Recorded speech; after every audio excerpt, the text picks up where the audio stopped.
Kalau masyarakat sukanya senyum ya dikasih senyum. Kalau sukanya uang ya tidak tahu ya. Itu boleh masalah. Boleh masalah.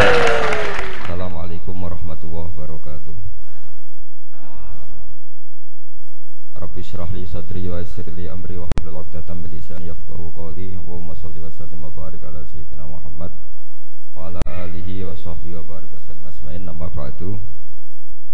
Yang sangat saya hormati Kiai Haji Muksid Idris dan para habaib, para masyayikh yang saya hormati, wabil khusus senior kami di pondok Bapak Hafidin, teman sekaligus putra guru saya Kiai Haji Abdul Ghafur. Saya akan baca tentang bab mujaddid. Mujaddid itu adalah orang yang dipercayai atau yang dianggap paling sah, paling layak untuk bikin pola-pola solusi atau pola-pola metodologi dalam mengawal perjalanan Islam. Mbah Maimun, guru kita semua, ngarang kitab Al-Ulama Al-Mujaddidun, di antaranya menyebut sekian mujaddid. Ya, jadi mujaddid itu orang yang dipercaya atau disahkan untuk bikin pola-pola atau metodologi dalam Islam. Kita alhamdulillah di Indonesia misalnya mengembangkan Islam dengan kalimat atau kata-kata yang insya Allah itu mengawal mazhab ahli sunnah wal jamaah. Misalnya contoh yang sering saya sebut, setiap dari kita itu selalu kalau baca sholawat wassalatu wassalamu ala sayyidina Muhammadin wa ala alihi wa sahbihi ajmain, dan untuk semua sahabat semuanya. Kata semuanya adalah kalimatun fariqoh, kalimatun fasilah, atau kaulun fasil, atau kaulun faslun. Ahli sunnah itu siapa? Adalah orang yang menghormati semua sahabat. Jadi ajma'in itu bukan sekedar kata rutin, tapi maklumat dari kita bahwa kita berkeyakinan bahwa semua sahabat adalah adil, semua sahabat kita hormati. Ini beda sekali dengan kelompok tertentu dalam Islam yang sangat menghormati Sayyidina Ali tapi sangat menghina Sayyidina Abu Bakar. Jika ajma'in ini jangan jadi rutinitas, tapi memang benar-benar maklumat dari kita untuk orang sekeliling kita, untuk anak cucu kita, untuk semuanya, bahwa ciri khas ahli sunnah wal jamaah adalah ditandai dengan menghormati semua sahabat. Dengan tradisi pemaknaan seperti ini, maka kalimat ajma'in atau kata ajma'in ini keluar an ilmin wa an bayinatin, keluar dari rumus ilmu dan dari kesaksian ilmiah. Kesaksian ilmiah misalnya begini, andai kan Abu Bakar itu mal'un, orang yang kena laknat, berarti Nabi itu salah pilih teman. Andai kan Sayyidah Aisyah itu mal'unah, berarti Nabi salah pilih istri. Jadi ketika kita tidak bisa detail secara ilmiah dengan argumentasi secara ilmiah, setidaknya kita memaklumatkan secara ijmal bahwa kita adalah menghormati wasahbihi ajmain. Jadi itulah yang dimaksud Mbah Mun. Saya sering ngaji beliau dan beberapa kesempatan diberi penjelasan juga sama Gus Zofur sebagai putra beliau. Misalnya komitmen ahli sunnah diantaranya apa? Kita menghindari mengkafirkan orang Islam apapun dosanya. Ini juga ditulis oleh Mbah Mun di antara ciri khas ahli sunnah wal jamaah. Beliau menyebut salasun min aslil iman, ada 3 pokok dalam iman. Di antara yang beliau sebut adalah wala nukafiruhu bidzambin. Orang Islam tidak boleh kita kafirkan hanya karena melakukan dosa besar. Logika yang terbangun dari teori itu adalah sederhana. Misalnya Mbah Maimun itu paling gak suka namanya perang, chaos, karena agama ini sangat menghormati nyawa. kullu muslimin ala muslimin tu haramun damuhu wa maluhu wa irdu. Yang paling diharamkan itu adalah pertumpahan darah. Wa id akhadna mitsaqakum la tasfikuna dima'akum. Pertama ada Bani Adam, pertama ada peradaban Bani Israel, pertama ada peradaban para nabi. Itu komitmen dasarnya apa? Jangan sampai ada pertumpahan apa? Darah. Kemudian Gus Zofur pernah cerita ke kita, kenapa Said berjanji itu menjadi mujaddid. Itu diantara alasannya itu, ketika negara-negara lain perang nyari format manhaj, ikut manhaj apa sampai perang, orang Indonesia bisa nikmati Islam lewat terbangan. Jadi yang lain perang, kita mencintai Nabi dengan asik pakai apa? Terbang. Sudah terbangan berstatus mahabbah kepada Rasulullah Shallallahu Alaihi Wasallam. Ini yang harus kita kembangkan. Sehingga saya berharap fikih pilkada, ya fikih apa? Pilkada. Yang tadi disindir katanya datang ikhlas tidak demi apa tadi? Uang itu. Saya nggak ngerti itu tadi bahasa Thailand atau mana, nggak tahu saya. Saya itu tertawa itu karena nggak paham. Kok ada bangsa Indonesia yang bahasanya gitu, jadi saya itu tertawa karena nggak paham. Tapi ngerti lah arahnya. Saya pernah mengkaji fikih pilkada sama teman-teman. Itu cara berpikir juga darul mafasid muqaddamun ala jabil masoleh. Dulu orang untuk jabat itu harus duel, harus taruh. Misalnya ada dalang ingin dapat istrinya dalang yang lain yang cantik, itu ya tarung, yang menang terus dapat. Sampai ada kerajaan Sumeneb juga gitu, ada kerajaan di mana perang terus sebagian kalah lari kemana, sebagian terusir lari kemana. Dulu itu semuanya pakai perang. Sekarang alhamdulillah perebutan kekuasaan itu lewat pilkada. Apapun di situ ada bohongnya, ada nggak bener-benernya sedikit. Tapi setidaknya itu tidak dengan aturan pertumpahan apa? Darah. Ya saya yakin sih ada salahnya ya, tidak usah diumumkan juga tahu semua. Ya. Tapi di situ ada dosa besar yang kita hindari, yaitu menghindari pertumpahan apa? Darah. Ini sudah membaik. Dari dulu perebutan kekuasaan lewat pertumpahan darah, sekarang lewat seni merebut hatinya masyarakat. Kalau masyarakat sukanya senyum ya dikasih senyum. Kalau sukanya uang ya tidak tahu ya. Itu boleh masalah. Boleh masalah. Karena memang yang namanya pilkada itu merebut hati pemilih. Masalahnya terus kaifiahnya itu apa? Ya tidak tahu itu, saya kan tidak calon bupati, tidak tahu. Itu lebih pinter. Ya saya akan baca peradaban yang disebut nanti biar diteruskan Gus Zofur halaman 9. Wa dhahara ba'da dzalika fil qarni tsani ba'dal alfi al imam ar-rabbani al-allamah ahadu itrati Rasulillah sallallahu alaihi wasallam Asy-Syaikh al-Imam al-Murtadha Sahibu Syarh Ihya Ulumuddin al-musamma bi Hafiz Sadatul Muttaqin alladzi tamma naf'uhu fil anha wal bilad marji'u ulama ahli sunnah wal jamaah. Ini sekaligus penghormatan bagi kita. Jadi di antara mujaddid itu ada yang bernama Sayyid Murtadha Az-Zabidi, yaitu Syarihul Ihya, yang ngarang kitab Ithafus Sadat Al-Muttaqin.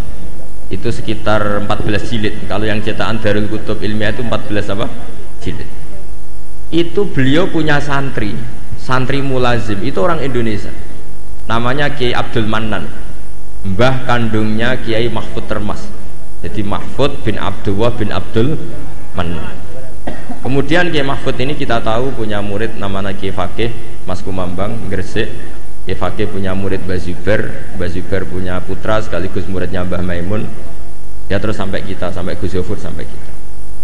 Sehingga pikiran-pikiran besar Said Zabidi itu bisa kita tangkap. Misalnya gini, saya sering diceritani Mbah Mun tentang kitab Ithaf.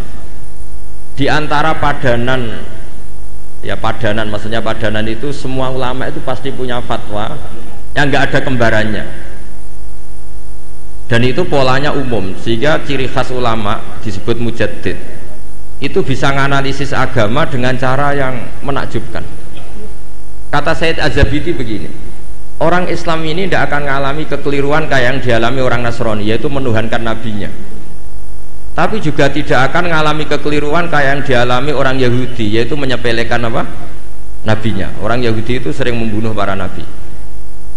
Dan itu rumusnya sederhana, cukup membaca Allahumma sholli ala Sayyidina Muhammad atau Allahumma sholli ala Muhammad abdika wa rasulik. Kenapa demikian? Islam itu datang setelah orang Nasrani salah memuja Isa sehingga diposisikan sebagai apa? Tuhan. Orang Islam itu juga muja nabinya tapi pas, yaitu Allah tetap Tuhan pemberi. Allahumma sholli berarti kita minta kepada Allah zat yang super, yang maha, dan permintaan penghormatan itu kita berikan untuk hamba terkasihnya yaitu Muhammad. Maka kata Sayyid Zabidi, wa Muhammadun wa in ala qadru yahtaju ila rahmati wa fadlihi ta'ala. Apapun kelas tingginya seorang yang bernama Muhammad tetap butuh sama rahmat dan fadlnya Allah Subhanahu wa ta'ala. Sehingga dengan kalimat sholawat itu sudah isbatun li uluhiyatillah wa nafsyun li rububiyati Muhammad. Dengan kalimat ini orang Islam tidak akan kecelakaan menuhankan Muhammad. Karena apa? Allah pemberi, Rasulullah peneri. Tapi umat Islam akan sangat menghormati Sayyidina Rasulullah Shallallahu Alaihi Wasallam karena semua penghormatan Allah terbaiknya, sholawatnya, tahiyatnya, semua yang terbaik bisa kasihkan kepada hamba terbaiknya yaitu Rasulullah Shallallahu Alaihi Wasallam. Maka kalimat ini ya kalimatut tauhid, ya kalimatur risalah. Karena dengan posisi lafadz sholawat seperti itu kita tidak akan kecelakaan kayak yang dialami orang Nasrani. Karena kita tetap memposisikan Allah pemberi, Rasulullah Muhammad peneri. Itu kata Sayyid Zabidi. Jadi akan selalu ada ulama yang memodifikasi Islam itu menjadi mudah. Islam yang jelimet karena datang setelah tadi kecelakaan Nabi Isa dituhankan. Sehingga ulama-ulama itu punya cara sendiri untuk supaya Islam tidak mengalami seperti itu. Kalau kita ngaji tauhid, misalnya seorang nabi selain punya sifat sidik, amanat, tabligh, fatonah, punya sifat apa? Al-a'rad, al-basyariyah. Nabi harus punya sisi kemanusiaan. Sehingga nabi itu sering dahar di depan umum supaya menunjukkan kalau beliau seorang apa? Manusia. Bahkan nabi juga pernah sholat duhur itu harusnya 4 rakaat, sholat hanya 2 rakaat. Ketika ditegur, ya Rasulullah ini sholat model baru atau memang nasa mansuh? Karena kalau model baru mereka senang kan, berarti mulai besok sholatnya tidak 4 rakaat tapi 2 rakaat karena kategorinya nasah apa? Nasah mansuh. Tapi Nabi memberi penjelasan, tidak, saya tidak lupa. Akhirnya Nabi menambahkan 2 rakaat, masyhur itu cerita itu. Terus kata Nabi, ma kuntu ansa walakin unassa li asunna. Saya ini sebetulnya tidak pernah lupa, tapi didesain Allah lupa supaya bisa bikin apa? Sunnah. Tapi apapun itu menjadi sangat basyariah. Saya ulang lagi, apapun itu sangat apa? Basyariah. Dan basyariah Nabi ini menguntungkan Islam, yaitu ciri khas Islam adalah menuhankan Allah saja dan selainnya apapun hebatnya, meskipun seorang Rasulullah Muhammad tetap namanya abduhu wa rasuluh. Nah, hal-hal seperti ini terus kemudian dilakukan oleh Imam Ja'far Al-Barjanji secara mudah. Kita sholawatan, kita terbangan. Dengan cara seperti ini pula kita mahabbah Rasulullah semahabbah-mahabbahnya tanpa mendudukkan Rasulullah Muhammad sebagai Tuhan. Karena kita selalu meminta Allahumma, Allah engkau, kita semua meminta kepada engkau supaya sholawat engkau engkau berikan kepada kekasihmu. Berarti fawwahu wal mu'ti, Allah adalah pemberi, Nabi adalah benar. Maka terus statusnya jelas bahwa Allah adalah selalu Tuhan, Rasulullah adalah abduhu wa rasul. Sehingga terus kita baca subhanalladzi asra bi abdi. Sehingga kata para ulama, wasfiyatu Muhammad, wasfiyah terbaiknya adalah ketika disebut abduhu wa rasul. Karena tadi agama Islam itu datang setelah prahara atau setelah kecelakaan, setelah kesalahan seorang nabi dituhankan. Tapi hebatnya ahli sunnah, hebatnya NU, hebatnya pesantren, menjelaskan ilmu seserius ini itu menjadi gampang. Karena ya daripada umat mikir jelimet, pokoknya kon maca apa? Sholawat, terus ra paham-paham sithik. Semua sing calon bupati maca sholawat ben dadi. Ya sebetulnya banyak yang nggak ikhlas juga, sudah itu nggak penting, sementing pokoknya natijahnya itu isbatun li uluhiyatillah wahdah dan isbatun li abdiyati Rasulillah Muhammad sallallahu alaihi wasallam, sehingga kita tidak mengalami apa yang dialami orang-orang Nasrani. Jadi di sini Mbah Mun menyebut wa awwalu man lazamahu min ulama Jawa Ki Abdul Mannan khina muqamihi bi Makkah al-Musyarrafah. Farwa'an hudzakal kitab. Warwa anhu ay an Kiai Abdul Mannan ibnuhu Kiai Abdullah. Tumarwa anhu ibnuhu Kiai Mahfud At-Turmusi atau At-Tarmasi. Farwa anhu Kiai Faqih Al-Mas Kumambangi. Warwa anhu tilmidhuhu walidi Kiai Zubair Tahlan. Tumarwaituhu anhu. Jadi kita sebagai bangsa Indonesia itu sangat mulia karena Ihya setelah dikarang sekitar tahun abad 5 Hijriah. Karena Imam Ghazali lahir tahun 450, wafat 504. Itu tidak ada yang bisa nyarai, nggak ada atau nggak berani, karena ini terkenal wali Imam Ghazali. Baru disarai itu 600 tahun kemudian oleh seorang sadat, seorang habib alim alama namanya Sayyid Murtado Az-Zafi. Dan itu gedelalah di antara murid mulazimnya itu orang Indonesia namanya Syekh Abdul Mannan. Makanya saya masih ingat ceritanya Mbah Mun ketika Cordova guling, Andalusia guling. Saya masih ingat kalimatnya Mbah Mun. Allah gak terima nak wong sing maca tasbih iku berkurang. Itu terus digenti ning Demak Bintoro. Artinya ketika Andalusia guling di Spanyol itu berbarengan dengan berdirinya kerajaan apa? Demak. Dan sekarang polanya kelihatan sama. Dulu ulama-ulama Andalusia itu hebat-hebat, bisa ada Ibnu Malik ngarang Alfiyah, ada Imam Qurtubi ngarang tafsir Qurtubi, ada Imam Syatibi yang mengarang Qiraah apa? Sab. Indonesia juga tidak kalah kerennya. Siapa yang nggak tahu Syekh Nawawi Banten? Beliau mengarang kitab yang sangat menakjubkan, yaitu tafsir apa? Munir. Siapa yang nggak kenal Syekh Mahfud At-Turmusi? Ketika banyak orang yang nggak bisa mensarai kitabnya Imam Suyuti Alfiyatus Sirah, beliau punya sarahnya itu Manhajul Dzawin Nadhr. Dan paling masyhur sarah Muqaddimah Al-Hadramiyah juga milik beliau, yaitu An-Manhalul Amim atau yang terkenal dengan Hasyiah At-Turmusiyah. Itu juga eranya Mbah Zubair, karangannya ya banyak. Mbah Mun, Gus Zofur juga punya naskah, punya karangan.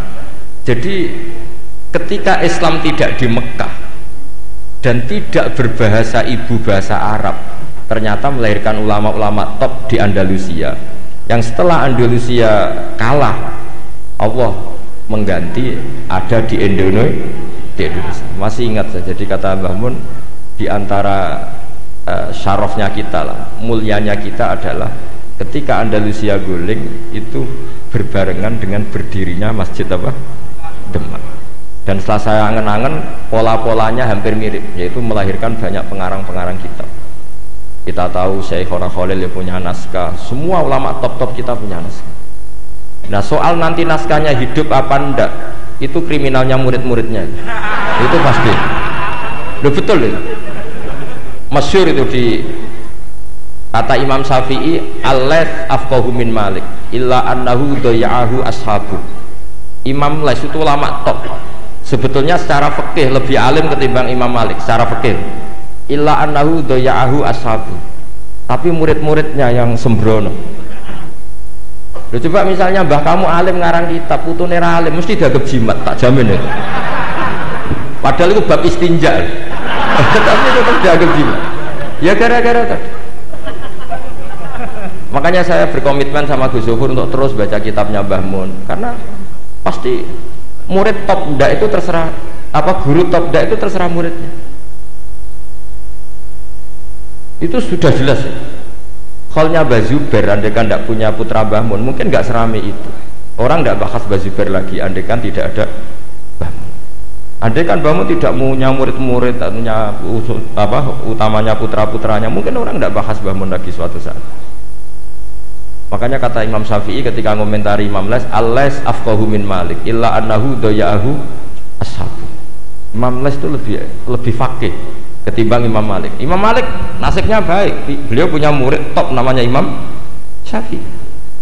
Jika kitabnya Mudawwan, Imam Syafi'i punya murid Imam Buaiti, Mudawwan, Imam Muzani. Setelah itu ada Mukhtasarul Muzani. Setelah itu dimukhtasar lagi oleh imam setelahnya, ada Imam Rafi'i, ada Imam Ghazali. Setelah itu terus mulai Imam Haroman, Imam Ghazali, terus Minhajut Thalibin, Imam Nawawi, terus sampai saya Zakaria apa? Al-Ansari. Dulu namanya kitab setelah itu jadi Mukhtasarul Muzani, setelah itu jadi Nihayatul Matlab fi Dirayatil Madhab dikarang Imam Haroman. Setelah itu Imam Ghazali Al-Wasit wal Basit, setelah itu Imam Rafi'i, setelah itu Imam Nawawi, setelah itu terus Imam Nawawi menamakan kitabnya Minhajut Thalibin, saya Zakaria Ansari mengarang namanya Manhajut Tulab. Ya sama, pola-polanya sama, tapi yang penting kitab ini tidak hilang. Saya sampai sekarang belum pernah tidak baca kitabnya Mbah Mun, mulai Mbah Mun Sugeng sampai sekarang di murid-murid saya, di muhibin saya, karena saya tidak ingin menjadi tersangka kayak anak buahnya Mbah Mun. Ya saya kira demikian. Assalamualaikum warahmatullahi wabarakatuh.